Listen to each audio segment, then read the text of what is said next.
आज जब पूरी दुनिया को कोरोना वायरस महामारी से जूझते हुए 1 साल से अधिक वक्त हो गया है और इसी के साथ कोरोना की वैक्सीन देश और दुनिया में आ गई है। दुनिया भर में करीब 2 दर्जन बीमारियों से लड़ने में तमाम तरह की वैक्सीन आज के वक्त में मददगार साबित होती हैं। ताजा संकट कोरोना वायरस का है, जिसके सामने आने के 1 साल के अंदर लगभग कई दवा कंपनीज वैक्सीन बनाने की स्थिति में आ चुकी थी और उनकी वैक्सीन ट्रायल के एडवांस स्टेज में भी पहुंच चुकी थी। फाइनल ट्रायल और अप्रूवल के स्टेज के बाद इन्हें लोगों को दिया जाने लगा।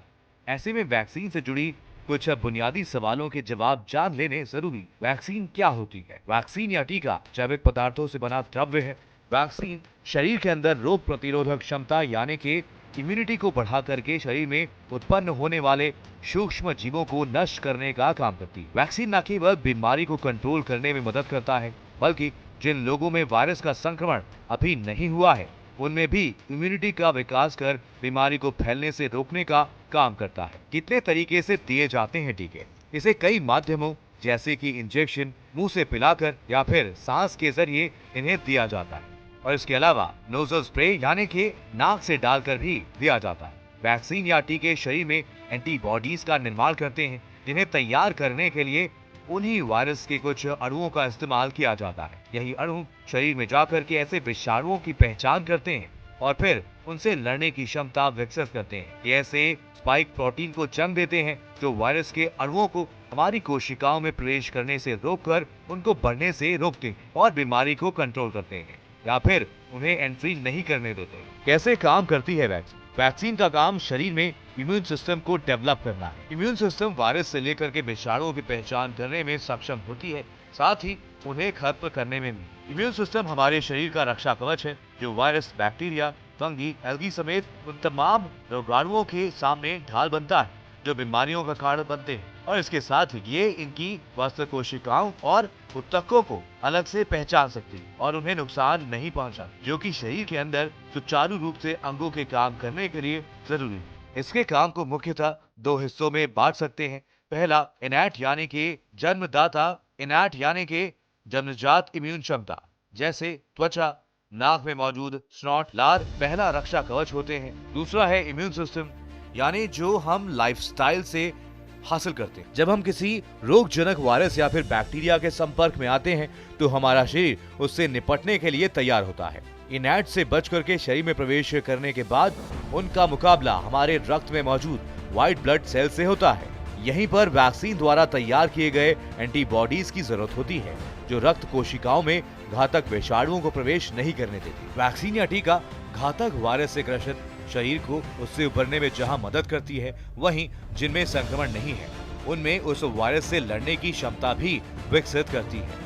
एक समय था जब पोलियो, डिप्थीरिया, टेटनस या काली खांसी जैसी बीमारियों से हर साल लाखों लोग ग्रसित हो रहे थे और बड़ी संख्या में लोगों की जान भी जा रही थी। लेकिन इनकी वैक्सीन बनने के बाद लोगों का टीकाकरण किया गया और अब इन बीमारियों पर काफी हद तक काबू पाया जा चुका है। टीकों के क्या साइड इफेक्ट होते हैं? आईसीएमआर यानी कि इंडियन मेडिकल रिसर्च काउंसिल के मुताबिक टीकाकरण से होने वाले अधिकांश साइड इफेक्ट हल्के होते हैं, जैसे कि दर्द, सूजन या फिर इन्फेक्शन के स्थान पर लाल हो जाना। कुछ टीके बुखार, चकत्ते और दर्द भी दे सकते हैं। गंभीर साइड इफेक्ट्स के चांस बहुत ही रेयर होते हैं, जिसमें दौरा या फिर जानलेवा एलर्जी रिएक्शन की आशंका हो।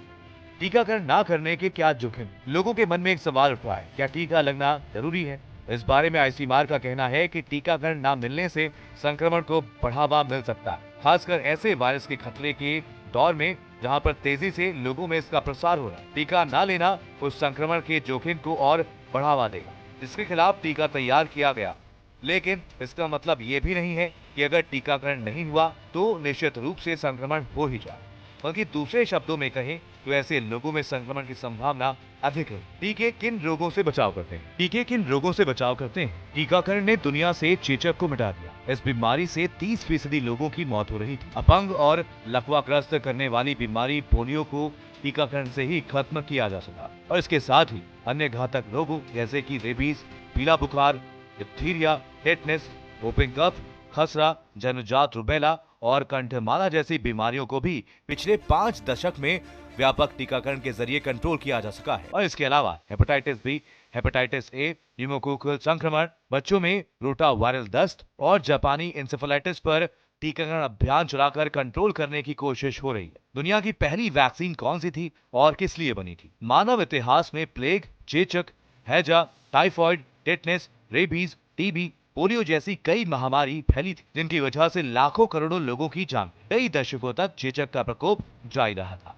चेचक दुनिया की पहली बीमारी थी जिसके टीके की खोज हुई। 1796 में अंग्रेज चिकित्सक एडवर्ड जेनर ने चेचक के टीके का आविष्कार किया और इसके बाद प्रसिद्ध फ्रेंच वैज्ञानिक लुई पॉस्चर ने रेबीज के टीके का सफल परीक्षण किया। उनकी इस खोज ने मेडिकल की दुनिया में क्रांति लाई और मानवता को एक बड़े संकट से बचा लिया था। किन बीमारियों की वैक्सीन मौजूद है? WHO के आंकड़े बताते हैं कि आज के वक्त में दुनिया में करीब 20 से अधिक घातक रोगों को टीकों के जरिए कंट्रोल किया जा रहा है। आज इन बीमारियों की वैक्सीन मौजूद है। Cholera, dengue, diphtheria, hepatitis, HPV, influenza, जापानी इंसेफेलाइटिस, मलेरिया, चेचक, mumps, rabies, rotavirus, tetanus, TB, typhoid, varicella, yellow fever, अब कोरोना की इन बीमारियों की वैक्सीन पाइपलाइन में। इसके अलावा WHO यानी कि विश्व स्वास्थ्य संगठन के समन्वय में 2 दर्जन से अधिक बीमारियों के टीके पर काम जारी है, जैसे chikungunya, dengue, herpes simplex virus, HIV-1, human hookworm disease, Nipah virus, norovirus आदि बीमारियों जिनका प्रकोप दुनिया के अलग अलग इलाकों में। बच्चों और बड़ों के लिए क्या है टीकों का महत्व? बच्चों के संपूर्ण विकास के लिए उनका संक्रमण मुक्त होना जरूरी है, इसलिए अधिकांश टीके बच्चों को दिए जाते हैं, लेकिन ऐसा नहीं है कि वयस्कों का टीकाकरण नहीं होता।